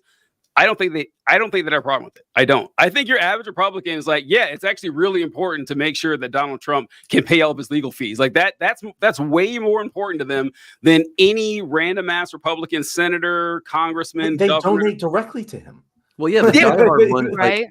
they see that as like the good fight. It's Mhm. it's this like beast Right. legal system that's bullshit that's attacking the good name of Donald Trump. They're happy to do it. but not attacking poor black people. They deserve it. No. Oh, yeah. That's fine. That's Yeah. fine. It's a two-tier justice system. Like on the bottom is Donald Trump, and then on the top is black people. Yeah, that's how it works here. Obviously, yeah. Because It's- of Clearly. cultural efficiencies, TJ. Come on. Yeah. Yeah, right. It's I did want to point out, John, I liked what you said about how the egregious part, because you're right. Like when Bree mentioned that, like watching Chuck Todd. Chuck Todd was the first one. I think Chuck Todd was the first one that brought up that this is not cool what NBC is doing here. And he even told like the reporter that interview was like, I don't think it's cool that our bosses put you in the situation. You could see the nervousness in his eyes and hear it in his voice. Like he was like quivering when he was saying that. Like, his job was very much on the line. Still might be. They may fire him like 6 months from now for getting this ball rolling and shit. But John, that was an excellent point where you said that to liberals, the worst thing that's ever happened in American history is January 6th. I'm not saying January 6th was good, but you're right. And what's her name? Kellyanne Conway tried to make this joke last year, at the end of last year, I think. And it's when she said that, Democrats wake up every day and they go to get an abortion. You guys remember when that happened and everything? Yes. But before that, what she said was, I thought if she would have just said this and left it there, I thought it would have been a pretty funny joke. But she kept going with the abortion shit. But the first thing she said was, if you're a liberal Democrat, every day you wake up and you look at the calendar and it's January 6th. I thought that was actually a pretty good joke. I thought that was, because it's true. Because a lot of it like that, they focus on the January 6th stuff. And of course it's bad and everything. But you're correct, John. They see it as as the worst things happened in American history, and bad as it was, come on, let's. But it is incredible how they've pushed me to like defend January. Like I also agree. It was terrible. Like we should take it seriously, but you're taking it a little too more. You're taking it more seriously than much more serious things. I think the lesson. I think they're teaching the wrong lesson for January 6th, because when I talk about how January 6th is bad. If you're talking to a conservative, they're either going to say, well, it was Antifa, they'll say that, or they'll say, it didn't really happen, or, hey, they were just protesting and stuff, and that's the people's house. And I was like, or they'll say something like, well, I didn't hear you complain about the BLM protest. Like, okay, that's a very simple answer. You see, protesting for good things is good. Protesting for bad things, however, is quite bad. That's the answer right there. So I can think of 1,000 legitimate reasons that the American populace could storm the Capitol that belongs to them, that they own, and say, this is fucked up. We need to change this. I can think like the action in and of itself. One going on right now, TJ. Yeah, right. Like the action in and of itself wasn't the problem. The problem was the fact that the action was held over a hilariously obvious lie that Donald Trump won the election. That's why it was bad. But, the MSNBC folks are posting like, okay, the fact that the people tried to rise up, that's the problem. No, that's not the problem. The problem was that it was over a lie. And that's the lesson I think they're teaching incorrectly about January 6th. Yeah, because if you look at it from the MSNBC totally fucking angle, agree. January 6th as an idea, as an action, tight as fuck. Absolutely. Tight as fuck. Yeah. It was like a couple hundred people. You know what I kept thinking? I'm like, I was at one protest in DC. I was like, there was like 300,000 people. I was like, guys, we could do it. Yeah, right. We could do it. You could do it right now. It did really. That was the scariest thing about it, was that it was you just have this idea as an American, where if you go onto the lawn of the White House, you're just sniped instantly. Yeah, I would never ever Russell Crowe, whatever. What's his name? Not Russell Crowe. The movie White House Down or something. White House Down. White House Down. I don't know. No, it was the 300 guy, not Russell Crowe. Gerard Butler. Gerard Butler. Yeah, because that's how I imagine. I'm like, there's literally F-35 jets all over the place, and they're ready to get. There's trap doors with quicksand in them and spikes and shit, like a Looney Tunes. If you got a group of 500 organized people, they could probably take the Capitol. Could they keep it? Probably not, but they could take it. I think they were just caught off guard because they were a bunch of used car dealership owners, middle-aged white people. Like if there had been 500 black people outside the Capitol, like there would be dudes in Iron Man suits, but not even riding, just standing outside and absolutely, yeah. So it's definitely have the capacity, so they weren't expecting it. They was like, these folks are harmless, and so that's the only reason it worked. But yeah, it's true. Like we are. John and I talk about like my name is power is taken, not given for a reason. Like I've seen history on this shit, and direct action, if you know what I'm saying, does work a lot of times. And January 6th is almost proof of that, because like you said, it's a small number of people, and the country was in shambles for hours. No one knew what the hell was going on. But yeah, if it was competent, organized it would have worked. That's right. Worked. Yeah, but it's also because Trump didn't do anything. Right? Yeah, we had a president that was actually going to react to it. Like, trust me, the military would have been there so fast. That is a great point, Bree, because I love that Trump's excuse for this is that he offered 10,000 National Guardsmen to Nancy Pelosi, and Nancy Pelosi turned it down.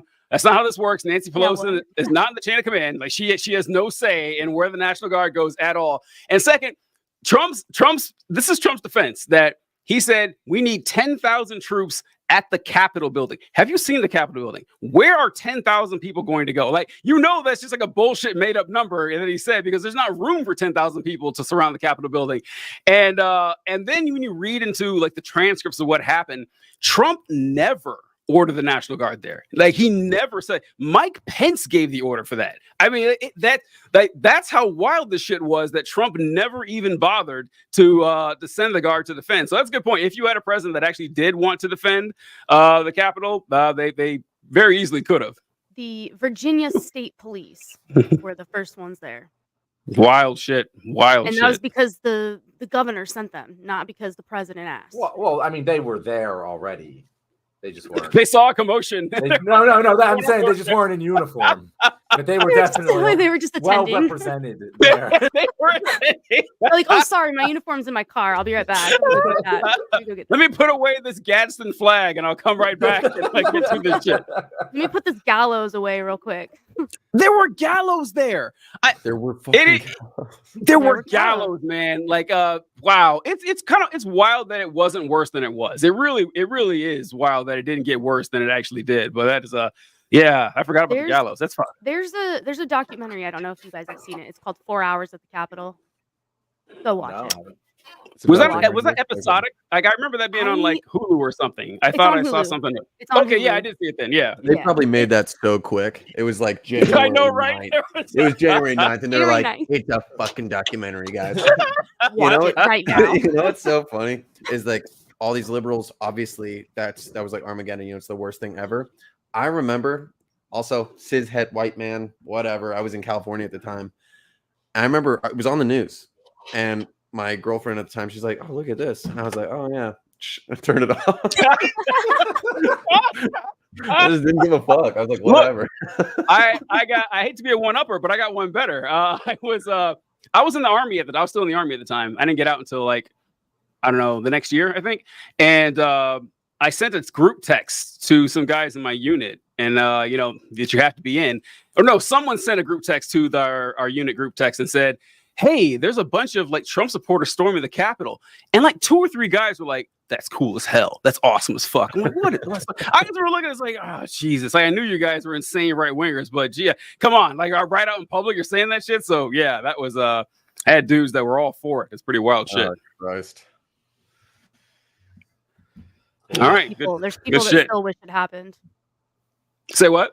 There's people that still talk about how, you know, they should have done it better. And Yeah, TJ, you missed the one group of the people who just say, yeah, no, that was a good thing and we should do it again. Like, that's a significant contingent of the Republican This is a Party. weird. It is. Yeah. So you know what? Those people are the most consistent and honest people about January 6th. I don't actually have a beef with them. Like, I really don't. The ones that bother me are the ones who say that, oh, this was awful. This was bad. You know, this is. So wait a minute. Okay, let me get this straight. So you think what happened on January 6th was bad, right? So, yeah. Do you think the election was stolen? Well, of course it was. Like, okay, wait a minute. If you think the election was actually stolen, that, you know, there were millions of fraudulent ballots that were sent to support Joe Biden, that would be the greatest like act of Patriotism. It would be the greatest act of treason and an upending of democracy in the history of the United States. Like, I mean, like you destroyed like the institution that led to who's going to lead the nation for the next 4 years. If that actually happened, then January 6th is totally justified. Like, if you really think that the election was stolen and that there was plenty of proof of it and people were ignoring it, the patriotic thing to do would be to go overthrow the Capitol. So you can't hold both views simultaneously. And that's what I like to get with Republicans all the time, is that you can't say that, yeah, the election was stolen, but people trying to, you know, ameliorate this problem was bad, because that is logically inconsistent. I don't get that at all. Yeah, I agree 100%, DJ. Like that's also what I say the same thing about abortion. I'm like, if you are like thinking that a fetus is a living, breathing human baby, yeah, no, I like, it's not very consistent to be like, oh yeah, but a woman has a right to choose. Like, no, Yeah. that wouldn't make any sense. Like that argument doesn't make sense to me, because anyone who thinks that it's murder, like women don't have the right to choose murder. So at least, have you guys seen those new ads on TikTok and Instagram of like the women throwing the little blue things, which I guess have like saved embryos or something? They're like, taking my kid to swim, and they like throw it in the pool. No, I haven't seen that. No. Because I guess there's like some new law that was passed in like, I don't know, Alabama. That's funny. or the Alabamas or the Kentuckys, where they were like, that's a life, like that. That test tube. I like how the Republicans got bit by their own snake with that. With the well, every embryo is a life, and then in IVF clinics just started shutting down. It's like, oh, that's right, because this doesn't make any sense, and IVF doesn't work if you know, you have to treat every embryo like a human being. It's like, whew, that was pretty funny. It's also a $1 billion industry.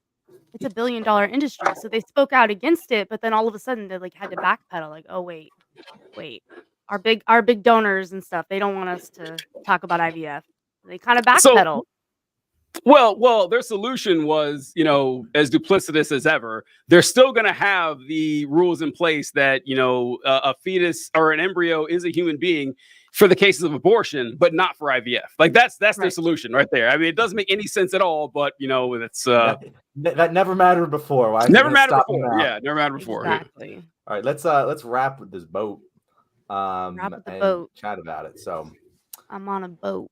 I'm on a boat. All right, so guys, I don't unless you've been living under a rock this week, you're probably aware that a boat crashed into the Francis Scott Key Bridge in Baltimore, and it is a sad story because people did die, but it's also one of those stories where you can kind of look at it from any lens, and whatever conspiracy theory you happen to believe in, you can make it fit. And which has made it just a political firestorm of absolutely terrible takes from the worst people you know.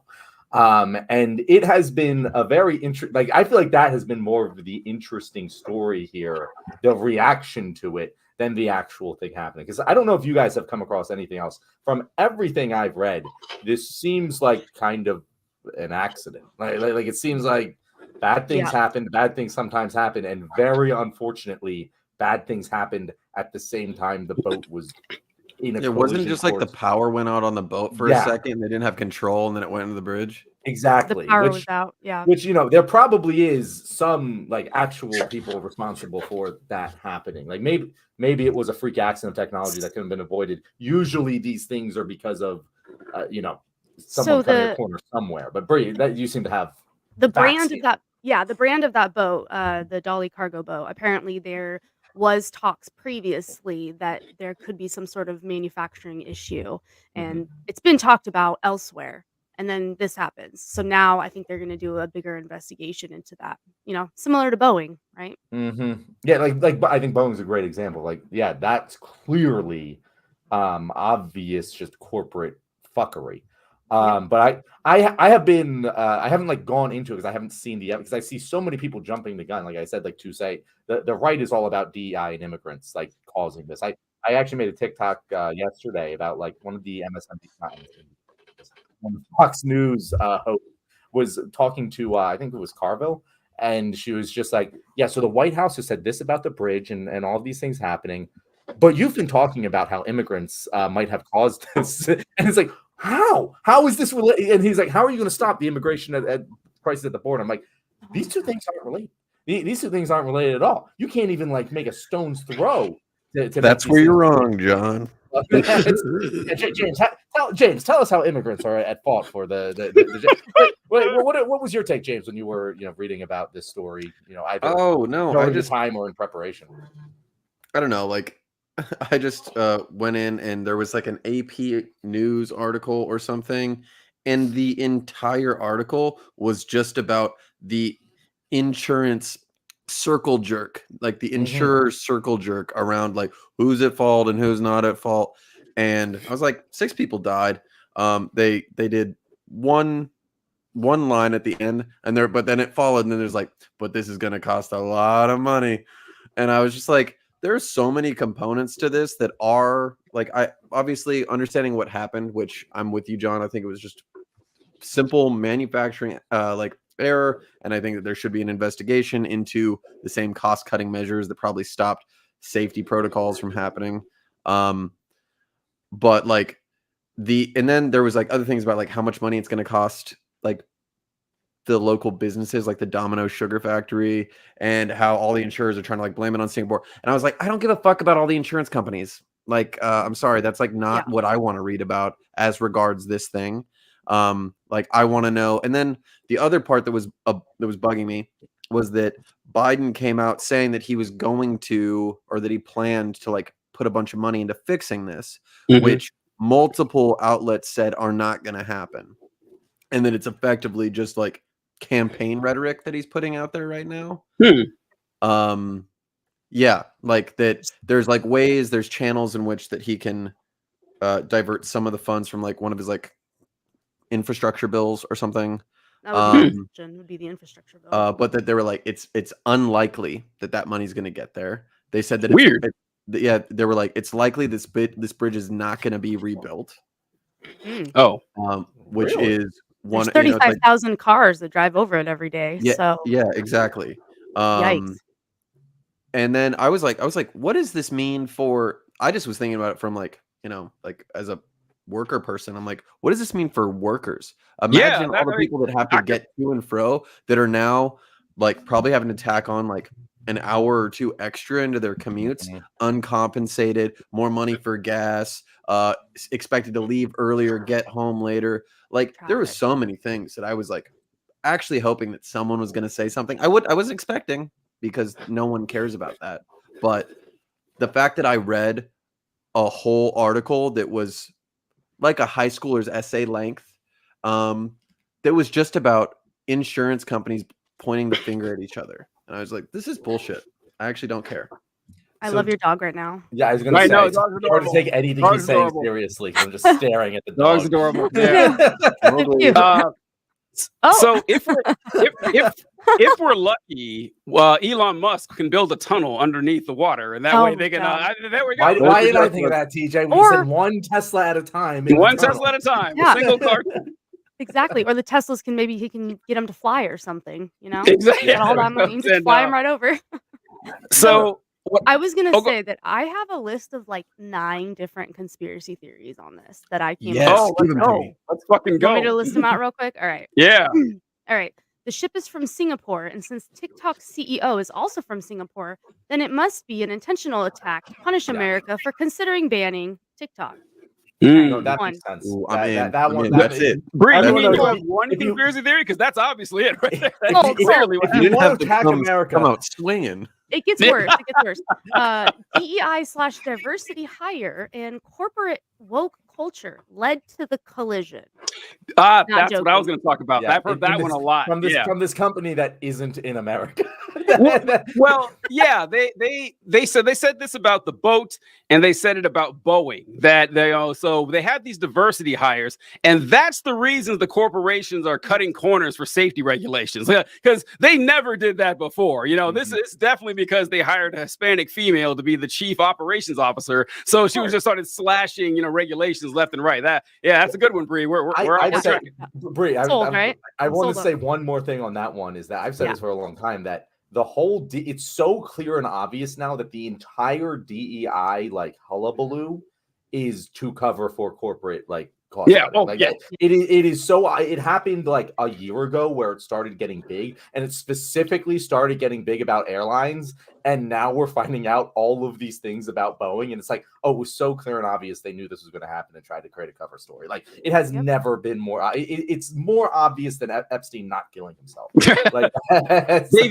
I even heard. I think it was Maria Bartiromo you're talking about, who did that interview, asking "Hey, can you talk about the immigrants?" Because I think that's her. Yeah. I think it was that same interview where the same guy tried to blame DEI for the new Palestine and Indiana train crash. It was I think that has something to do with this too. But sorry, Bree, go ahead. What was it? That's ridiculous. Okay, the next one. Since you talked savage about the train, I'm going to go straight into this one because it's about Pete Buttigieg. So they said it's his fault because he destroyed our infrastructure. So it's his fault that this boat crashed. Oh, I'll get in on you, Pete. Damn you, Pete. I hadn't had to read Pete Buttigieg's name until this whole fiasco. Can you think of another transportation secretary who's had a worse time than Pete Buttigieg? No. I've never seen so many infrastructure and transportation issues. The guy signed up at the wrong time. He really did. Yeah, poor guy. All right, it gets worse. So someone said that it's a terrorist attack orchestrated by Obama. Oh, wait. Does that make sense? But how do you know? I don't know the details on that one. No, I don't know the details. Sorry. This is another thing. How we always make fun of right wingers for being children and being uneducated, morons that couldn't, find their way to a wet paper bag. But this is a great example of this. Is that their understanding of the word terrorism doesn't make any sense at all. It's kind of like how I think, what was it? His name Yusef said something about this, about how they keep saying Hamas is a terror organization. And okay, can you point me to any videos of Hamas taking credit for actions of terror? Because that's what terror organizations do. Terror organizations, when ISIS would, blow up a building or light someone on fire, the next morning they were out with a video saying, yeah, we did that shit, because they want to terrorize well-produced videos. Exactly. Yeah, slick. Like Whether slick. they did that shit or not. Yeah, because they want to be known as terrorists. But so this boat accident happened. Obama did it, but he's not saying anything about it because he's a terrorist. Like that's not how terrorism works. It's just it's crazy. Yeah. I also love the idea that this is a man who had access to the entire U.S. military for 8 years and never did a terrorist attack. And he's like, you know how I'm gonna get him? I'm gonna ram a boat into a bridge In Baltimore. in Baltimore. Yeah. At 1 a.m. when there's like no traffic on there. I'm gonna hit him where it hurts. Baltimore. Brie, I'm so glad we ended up doing this. This is What's your great. next It's one, Brie? great. Coming. There's 3 more. All right. So, Let's go. I don't know the details on this one, but apparently some conservatives are saying there was some sort of black swan event that disrupted interstate commerce, which caused Wait, them what's the Black to Swan event? forcibly. I honestly, I think that's what they. So you know the movie Black Swan. Yeah. I think they're saying that it was kind of like the ideology behind that, where something happened, and I don't know. Now I'm getting off train here. I'm not going to try to speak to this conspiracy It's theory. 'Cause that I don't know. Mila Kunis. But this is what I saw on and Reddit. Natalie Was that Portman someone said it was a did black it. Yeah, I swan was gonna event? say, is it 2 chicks making out? Is that what they're saying? A black swan event? It's like what? I have no idea what this is supposed to mean at all. Okay, so Yeah, I don't know. Black I'll Swan event. Google it after I give you the next one. Okay. So So yeah, will I. continue. the bridge was weakened by electric vehicles. Oh, fuck out of here. That one's not even. They weren't even Electric trying with that one. vehicles? They weren't even trying. EV traffic caused it, because that makes so much sense. What was that? EV traffic. Yeah, that's what they Makes said. no At 1 sense. in the A morning, black swan event is something that describes unforeseen happenings in the financial world with cascading consequences, such as the 2000.com crash. What does that even mean? Is related What to does that do with Black Swan? I'm just gonna say it's about the Black Swan movie because I like. Yeah, I that. know, right? That's Wait, what- wait, We're just wait, gonna wait. go with that. We're just- So wait, Yeah, can you that's a lot read cooler. that one again? Like what was it? Was that they're saying it's a black swan? Can you read what It you says- said again? A black swan event disrupted interstate commerce. So this is so far. So I'm just reading off of Wikipedia here, and it says the black swan theory or theory of black swan events is a metaphor that describes an event that comes as a surprise, has a major effect, and is often inappropriately rationalized after the fact with the benefit of hindsight. And it's like that is true. This is, by that definition, this is a black swan event. And I'm confused as to what they think it means because the black swan event is calling them out for whatever their conspiracy theory is. Am I So- crazy? Isn't this just butterfly effect shit? Isn't that all this? Yeah, I'm trying to butterfly figure out, like, effect is what different. the Black Swan part is. Like, I don't know. The I don't know No, it's etymology because is butterflies weird. are gay, actually. Yeah, butterflies What are do you gay. know about butterflies? Because They're not they can- manly like swans. Yeah, well, Like because swans. they made Black out swan. with the gay frogs because of the fluoride in the water. That yeah. The, Oh but- yeah, that's right. That's right. This is but by that definition, all of these conspiracy theories, like this is that is what this is. I'm just confused to why they use that terminology. So describe a Beats me. conspiracy They use a theory. lot of weird things. and Yeah, I will that's never they do. understand. Yeah, they want to sound cool. They All want right, to sound so cool and everything. Let me give you the best Last one. Last Go, one. let's go. Liberals who hate Francis Scott Key wanted to destroy a monument in his name Well, I mean, because liberals were running the boat from Singapore. that Because that makes sense. it sounds like you take the good with the bad on that one. Francis Scott Key, fuck that guy. Yeah, but I don't think our solution would be tearing down the bridge and killing immigrants. Wait, Tito, do we hate Francis Scott Key? I've had no beef with Francis Scott Key. Do we have beef? Like, what did he do? No, so the beef that people have Francis Scott Key is that the Star Spangled Banner that we sing is only the first out of 5 verses, and like in the 4th verse of the song, he shit talks hireling slaves, which were people who were enslaved in the 13 colonies. And the Brits who were fighting the colonists said, hey, listen, you guys run away from your slave plantations. We'll pay you to fight in our army and give you our freedom. And Francis Scott Key really hated that. Like, he really hated the idea. How dare they? Yeah, Those he was just shit inconsiderate talking the jerks. entire verse and everything. So that's the beef that liberals have with Francis There Scott we Key. I do want to say about the bridge, though, about, mentioning like unforeseen circumstances. And this is just like how time works, is that when the bridge was built in 1977, boats were a lot smaller than they were today. And so it was actually built to withstand, a hit from a ship, but, not a ship that was 50 years in the future. They hadn't thought that far ahead. So That boat is the length of 3 statues of Liberty. It's huge. Yeah, it's To huge. visualize that is really difficult for me. And Bree, that is where like the actual, not the conspiracy there, but like that is like something that has been talked about since like the Suez Canal, is that ships have gotten bigger and bigger for the express intent is that they're more profitable. Bigger, the more Yes. square footage there is on the boat, the more profitable it is for the shipping company, because it's just physics.